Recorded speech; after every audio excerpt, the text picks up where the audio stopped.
Hey everyone, welcome to the channel. If this is not your first time here, then welcome back. I appreciate your time. I appreciate your support. Uh, these videos are made to be more realistic, not so much like just scripted from a book. I try to make them a little bit more realistic, more applicable to the real world. So hopefully that resonates with you. And if anything, I hope that you get some useful information or potentially use some of the knowledge that you get and apply that to a real life case. So thank you again. In this particular video, we're going to be looking at Cisco's Catalyst Center and its integration with Cisco's Identity Services Engine, or ISE. And the idea is to show some of the benefits you get by integrating the two platforms together. So in this video, we're going to take a look at some specific use cases for, we're going to onboard a switch through plug and play to Catalyst Center. And then from there, we will have 3 devices that hang off that switch. One will be a Windows 10 device, which let me actually share my screen, and that way it'll make more sense as we talk through it. So here's the topology that I have running in EVE-NG. At the top, all of this stuff you see is running in a different VMware ESXi host. I have it depicted here just so you guys can kind of see what the platforms are that we're working with. We're looking at an ISE server, 2 ISE servers that are joined together in an HA pair, or I should say they're in a cluster. And we have Catalyst Center running as a virtual machine, and then I spun up a Windows domain controller for the purpose of DNS and Active Directory. The Catalyst SD-WAN appliances or virtual machines, just disregard those. They're for another series. But again, all of these devices are running in a separate VMware ESXi environment. They're not running in EVE-NG. This Research Triangle Park Edge device is basically just a cloud in EVE-NG that bridges the gap between this EVE-NG environment and all the stuff that I just spoke about. The WAN is an actual EVE-NG router, as well as the San Jose Edge. These are 2 routers that will get packets between the virtual environment and the depicted San Jose campus that I have here. This is the switch inside of San Jose is a Catalyst 9kV, which we will again boot from scratch with no config, bring it in through plug and play into Catalyst Center. And then the 3 devices that I made mention of, we're going to have a Windows 10 device, which is joined to the Cisco domain hosted on the domain controller. So it's already joined to that domain. And we have a user account built inside of Active Directory by the name of Mogi, which we will use as a test to log in to see if we can authenticate with Dot1x. Below that, we have a MAC address authentication bypass device. In this particular device, we will whitelist that organizational unique identifier, or the OUI, the first half of the MAC address. We will whitelist that inside of Identity Services Engine so that we say, okay, this device is allowed on the network. Below that, we have a rogue device, which we will not whitelist the OUI or MAC address of that one. So with any luck, we should see that device gets denied access to the network. So I guess let's hop over to Catalyst Center. We'll take a quick peek. So inside of Catalyst Center, let's just go right to System 360. And if we scroll down, we can see that there are no ISE servers configured. So we're going to go ahead and change that in a minute here. Prior to doing that, let's hop over to ISE. I just want to show you ISE. Inside of ISE, if I go to Administration System Deployment, we can see that I have 2 ISE nodes that are spun up and they're in a cluster. The personas that they're running is basically everything. They're running admin, monitoring, policy, and PxGrid. PxGrid being one of the key players in this particular case because we want to integrate Catalyst Center with ISE.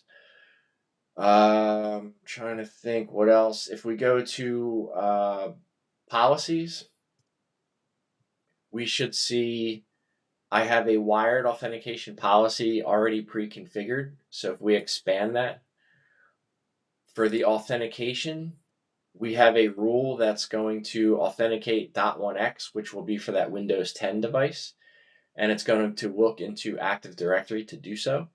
Below that, we have a MAC address authentication bypass rule that's going to look into the internal endpoints and allow or not allow the devices that we had looked at in the topology.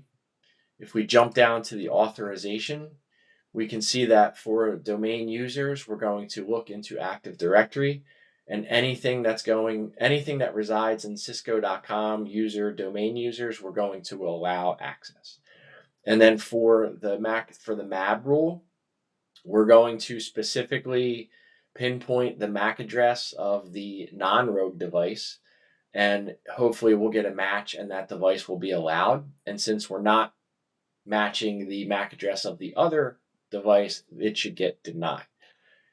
One last piece, if we go to Work Centers, Device Admin Policy Sets, I have a pre-configured TACACs policy already predefined or built.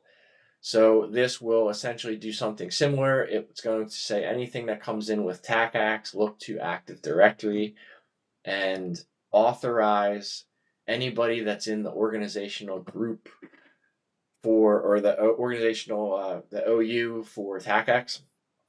So Mogi is part of the TACACs group. So he should be allowed to access devices via TACACs. And he'll get dumped into a profile that gives him privilege level 15 access. So that's kind of the story in ISE. If we go to admin network devices, we don't have any devices. This is going to be a key point I want to make. So there's nothing in here. We're not going to add anything. We're going to let Catalyst Center do that. The integration is going to do that for us. Okay. Let's hop back over to Catalyst Center. Let's go to inventory real quick, just so you can see. So there's nothing in inventory here. And then in plug and play, we're actually going to add that device.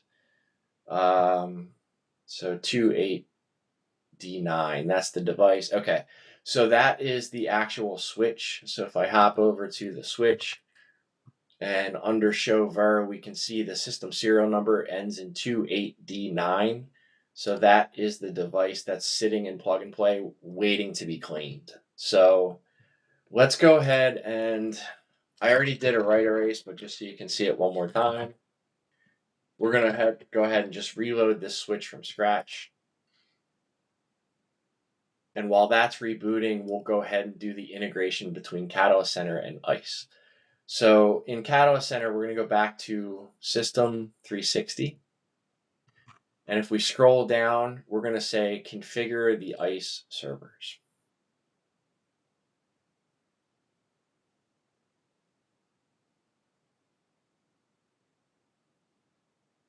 So you can see there's nothing here. I'm going to say, we'll start with ISE.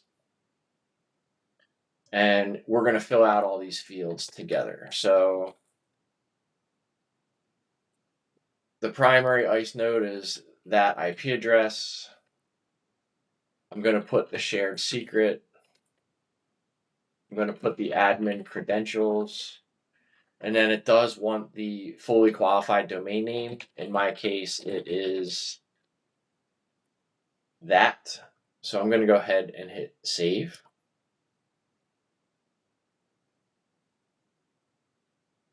Now it looks like it fails because it throws a red X. This is actually just the certificate. It says if this is the first time it's seen the certificate, do you want to accept it? I'm going to go ahead and say accept.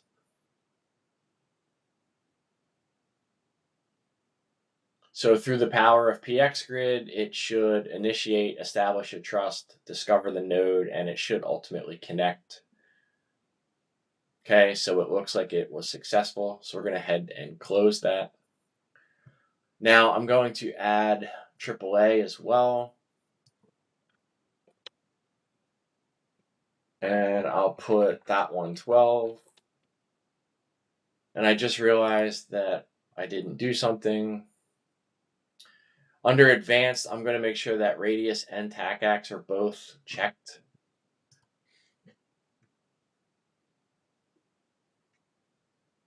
Okay, perfect. So I'm going to remove 11 and just very quickly add it one more time.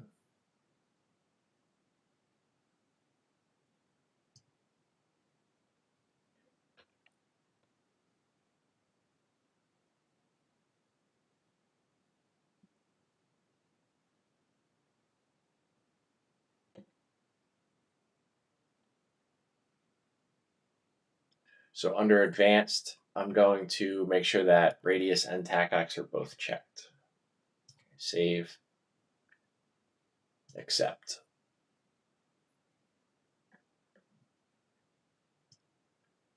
Okay, perfect. At this point, we have 111 and 112. We can see that they want, or they are configured for both protocols, radius and TACACs. They're both active. One's ISE, one's AAA.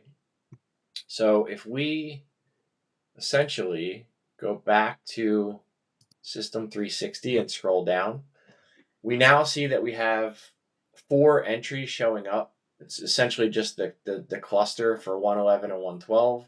We can see primary, secondary, and we see PxGrid active and standby. So this looks terrific.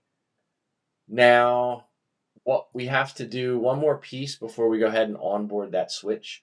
So under provision or design network settings, under the servers tab, there's the option for AAA. Okay, so what we're going to do is, and there's 2 choices. There's network and client/endpoint. So for network, we're going to add AAA servers. Okay, we're going to make sure that it specifies ISE, and we're going to say TACACs. And see there's a drop down for the policy administration node. So we're going to say 11.111 off the list because we've added that ISE server.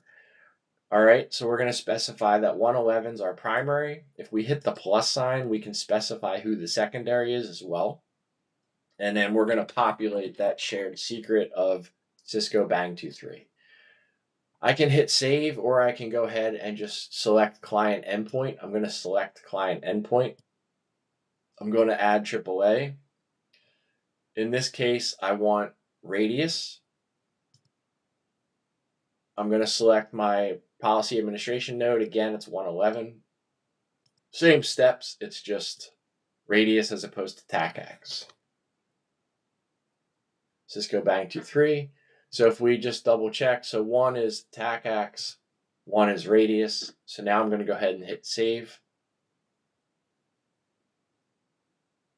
Okay, it's successful. So now at this point, we're ready to go ahead and onboard our switch, and we should start to begin the configuration/testing phase, if you will. So let's go back to plug and play. We can see that it's connecting. That switch is most likely come online. It has. If we scroll up, we can see that it acquired an IP address on its VLAN 1 interface on the cisco.com domain, and we can see that this here is the option 43 for the Catalyst Center plug and play bit. So that all looks good. What we ultimately want to see is ready to be claimed, in which case we'll go ahead and run through the process. Let me show you the template really quickly while that's doing that. So if I go to Design, CLI Templates, I have a custom Cisco branch template that I have created, and it's got a few variables in it.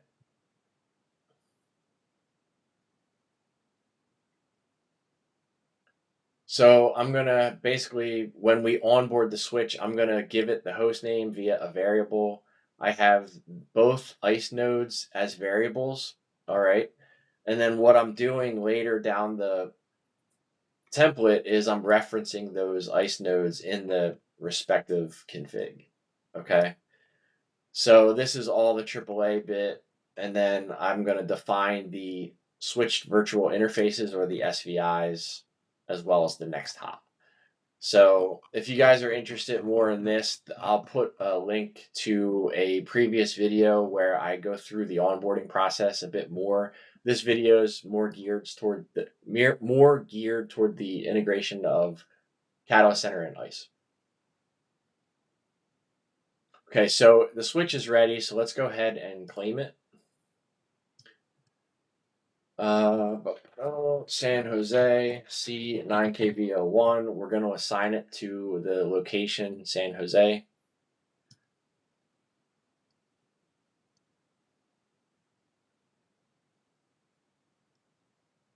We'll hit next.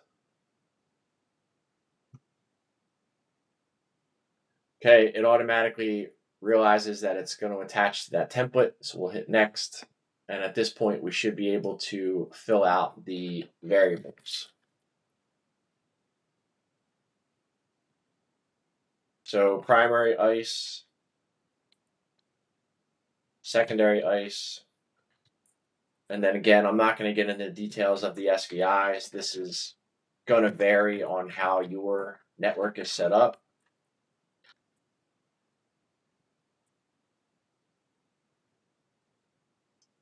Okay, I'm going to hit next. And then you can preview the configuration if you want, or you can just hit claim. I'm going to go ahead and hit claim. Now, while that's claiming, I already showed how the inventory was empty for both Catalyst Center and ISE. And again, I just want to stress that because that's part of the key points of this video. If we go back to inventory, we can see it's not there, right? So when the plug and play process finishes, it should auto-populate that switch into the Catalyst Center inventory, which is as expected. Once it lands in the inventory of Catalyst Center, it should make its way over to ISE automatically based on the integration that we did through PxGrid. And that's the power of, again, the power of Cisco on Cisco, which is the whole premise of this video. So ultimately, when it finishes, when we hit refresh, we should see that device automatically appear. I don't have to physically add it myself, or I should say manually add it myself. So if we go back to plug and play, we should be able to kind of watch the process, or the command line for that matter. We should start to see the plug and play do its thing.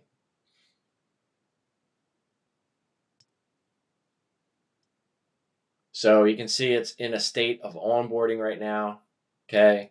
And it's executing the workflow. So if we come back to the switch, we should be able to kind of watch the magic here. So we can see it's doing a whole bunch of stuff. We can see the interfaces are being configured, and we should see them start to come up. And if I hit the carriage return, we can see the prompt already changed to the host name. So this is all looking very promising.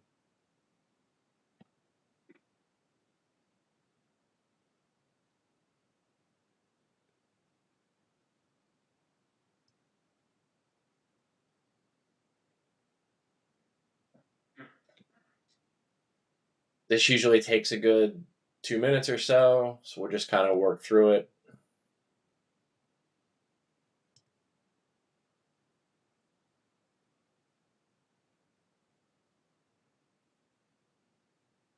Now, one thing, while this is running, one thing I guess I will highlight is in a production environment. So in this case, I'm doing everything hands off. So I'm relying on DHCP and essentially VLAN 1 on the switch. So this IP address that it's getting is all being done through dynamic host protocol, right? Or control protocol, DHCP. In a real environment, so in other words, if this switch reboots, this IP address may change, right? It's not going to, unless there's a reservation, DHCP reservation, that IP address is potentially going to change, in which case all of the stuff that we're doing will potentially not work because the IP address matters, right? So in a production environment, you may want to strongly consider changing the IP address to static. Once all this integration happens, just flip it to be whatever that static address that you want to use, or maybe you want to use a different interface. Maybe you want to use VLAN 999. So just throwing that out there because that could be a potential issue later on down the road. So it should be just about done here.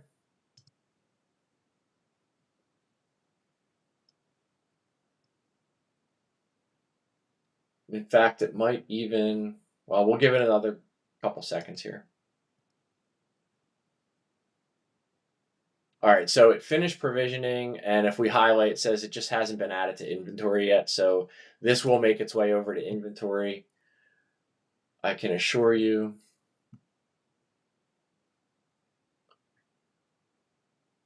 So you can see it's in the process of being added as we speak.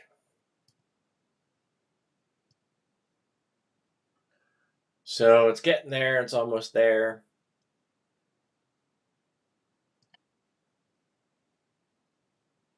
Okay, so we can now see that the switch is here. It's got an IP address, right? It's been added to the site.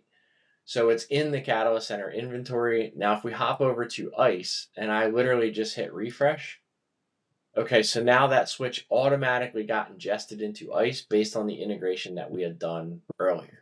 And if we look into the settings of this device within ISE, obviously host name, IP address came over, it put it in all locations.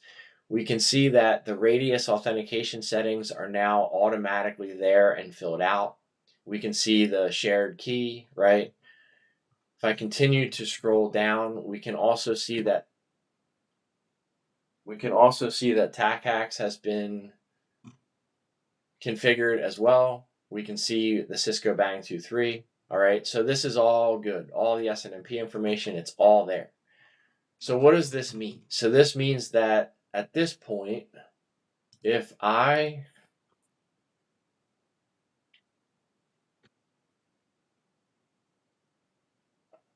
grab the IP address and I'm going to open a quick PuTTY session. So I'm going to SSH to that IP address. So it gives me this certificate prompt. Now I'm going to log in as Mogi with the password that is in Active Directory. And I know this is small, but it logged me in.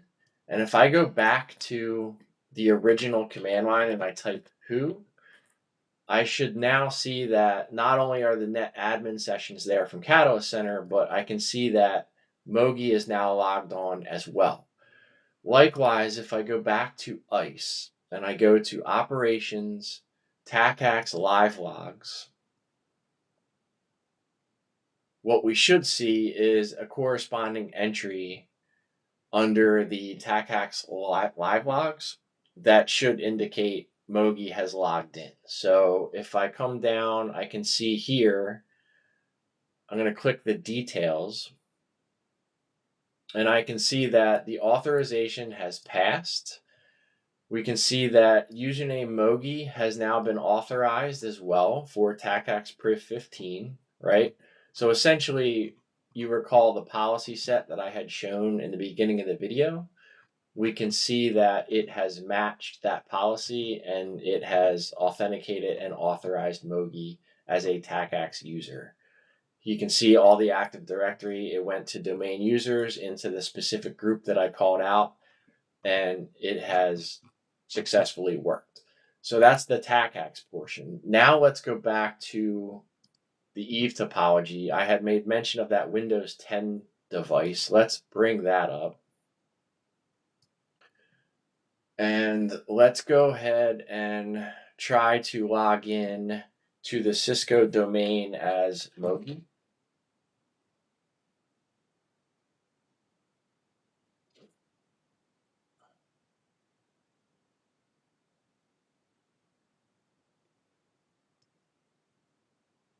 Now let's go back to ISE, and this time we're going to go to Radius Live Logs. And what we see here is we can now see that under the Cisco domain, Mogi has now tried to log in. If we look at the details of this entry, we can see that it was successful. So Mogi has now logged in. He matched the .1x authentication policy, right? Was authorized as a domain user. If we scroll down, we can see that the switch that he logged into was San Jose 9KV, which has the IP address. We can see it was port 4, and it was permitted access. We can see further down, we can see that, again, Cisco.com users, domain users, right? So we can see that that was an allowed login. All right, so let's go back again. Now we're going to go to the MAB device. So let's go back to ISE. And let's go to context visibility, and then we're going to go to endpoints. And we need to, so port 5, that MAC address should be the one that ends in 6812. So if we look at this endpoint,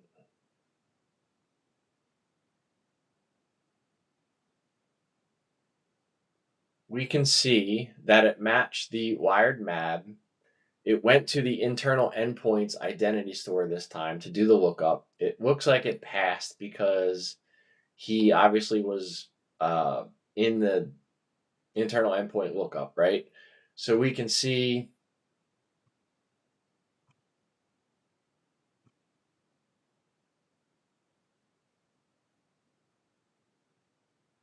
yep. So wired MAB, access requests, internal endpoints, permit, right? So essentially, this is what we want to see, right? That MAC address was now granted access to the network because it resided in the internal endpoint lookup. Versus if we go back to context visibility, this one, so this is the other one that wasn't in the internal lookup, or excuse me, internal endpoint. So we can see it starts with the same organizational unique identifier, but it obviously ends in a different